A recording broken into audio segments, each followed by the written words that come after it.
Bonsoir à tous, ce soir c'est Kolo Touré Habib qui répond aux questions dans l'entrevue d'EDF. Suivez-nous. Après la sélection A, vous vous retrouvez chez les A'. Comment est intervenu ce changement? J'ai été contacté par le coach Camara, donc, qui est sélectionneur de l'équipe A'. Et donc c'est là d'où tout part. Et donc on fait le match au Niger et après on fait le match au retour à Abidjan où on se qualifie. Et donc c'est une amitié qui dure depuis très longtemps. Pour moi c'est un grand frère, c'est un conseiller et c'est un mentor. Malheureusement la Côte d'Ivoire sort de la compétition. Qu'est-ce qui n'a pas marché selon vous? On a de bons jeunes qui ont beaucoup d'expérience, qui jouent dans de grands clubs, qui sont arrivés, qui ont gagné une CAN tout de suite. Donc ce qui a fait que voilà, il y avait l'euphorie. Et en temps, les joueurs cadres comme Kopabari, Yaya Touré, voilà, des joueurs majeurs. Et aussi, il faut le dire, un grand coach comme Hervé Renard, toutes ces personnes à pattes. Et donc ça donne un grand coup. Et donc il faut reconstruire l'équipe. Et donc les dirigeants sont obligés de trouver quelqu'un pour pouvoir travailler. Et donc c'est dans ce cadre-là, M. Wilmot, il vient. Et donc il travaille avec des jeunes qu'il ne connaît pas. De un, de deux, il vient dans un environnement qu'il ne maîtrise pas, un environnement africain, parce que c'est vrai, nos joueurs jouent en Europe, mais quand ils arrivent en Afrique, ils ont un autre comportement. Quand on arrive, les conditions sont différentes, on joue sur des stades différents, et la chaleur, il y a l'environnement qui n'est pas aussi facile que quand on joue, bien sûr, en Europe, il faut le dire. Parlons de la sélection A' qui vient de sortir de la compétition, donc du CHAN, avec 2 matchs et 2 défaites. Qu'est-ce qui n'a pas marché selon vous? On joue des matchs contre des équipes A.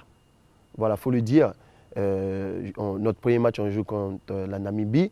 Et donc, c'est les joueurs qui ont 44 sélections en équipe A et qui jouent en Afrique du Sud dans de bons championnats. Et donc, voilà, c'est des très grands professionnels, il faut le dire. Et donc, après, nous, on a nos jeunes qui jouent en Côte d'Ivoire. Et voilà, il y en a qui parmi eux, c'est leur première sélection, il faut le dire, en A', qui n'ont jamais fait de sélection en équipe A. Et donc, voilà, on manque d'expérience. Les éléphants ne joueront pas le mondial cette année. Selon vous, qu'est-ce qui n'a pas marché? Ben, je pense que tout simplement, on est tombé contre une très belle équipe du Maroc, bien organisée, aussi une équipe qui a un grand coach. Hervé Renard, aujourd'hui pour moi, c'est le meilleur coach, en tout cas en Afrique. Il a prouvé la même fois. Et donc voilà, malheureusement, après nous, c'est vrai qu'il y a des choses qu'on aurait pu faire mieux.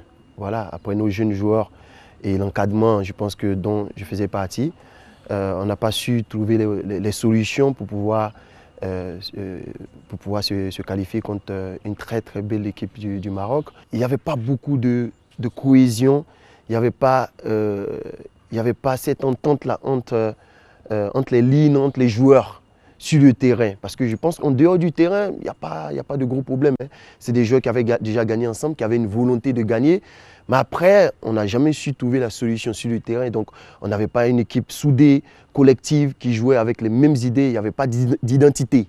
Et selon vous, est-ce qu'il était l'homme de la situation, Marc Wilmot? Je pense que quand il est arrivé, nous tous, on s'est dit, ben voilà, on prend un entraîneur qui a l'expérience de la Coupe du Monde, qui a fait plusieurs Coupes du Monde en tant que joueur et qui a fait aussi en tant qu'entraîneur avec la Belgique quand même.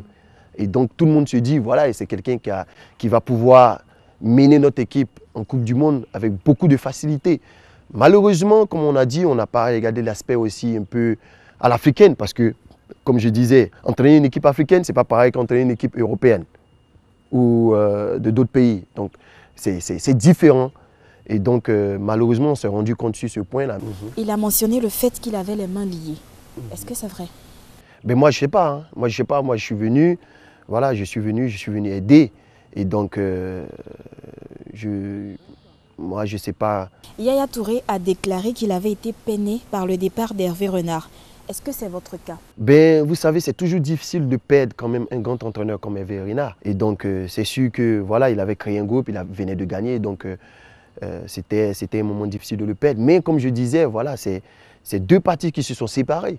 Un mot sur la situation actuelle de Ebou Emmanuel, avec qui vous avez fait les beaux jours à National. Ben, je suis assez peiné de la situation. C'est un petit frère pour qui voilà, j'ai toujours essayé de prodiguer des conseils. Et dès qu'il est arrivé à Arsenal, voilà, j'étais son grand frère. Et donc, je lui ai donné les conseils que je pouvais lui donner. Et donc, moi, à ma connaissance, voilà, avec sa famille, sa femme, une femme très, très gentille, qui l'adore. C'est une famille soudée pour moi, quoi. Voilà, donc quand j'entends tout ce qui se passe en ce moment, je suis très surpris. Voilà. D'accord. Et quelles sont vos ambitions personnelles? Je passe mon diplôme A en Angleterre. Et aussi, je passe un master en management avec l'UEFA, donc le MIP. Et aussi, voilà, j'ai la chance de travailler au Celtic en tant qu'entraîneur adjoint de Brendan Rodgers. Donc j'apprends le métier d'entraîneur avec Brendan Rodgers, donc des équipes.